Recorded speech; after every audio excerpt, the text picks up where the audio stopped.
Šodien Lāčplēša dienā mēs pieminam un godinam visus tos, kas ir devuši pašu svarīgāko – savu dzīvību.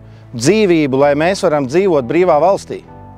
Latvijas pamats ir gadsimtiem senas atmiņas, kas ir ierakstītas mūsu zemē, mūsu ainavās, vēstures mūros, grāmatās un visbeidzot mūsu prātos un sirdīs.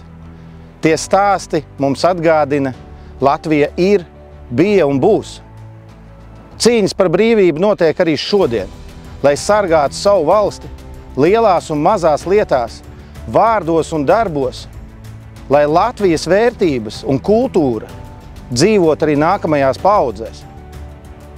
Godāsim mūsu varoņus un turpināsim būt uzticīgi savai zemei. Mēs katrs esam Latvija, tu esi Latvija.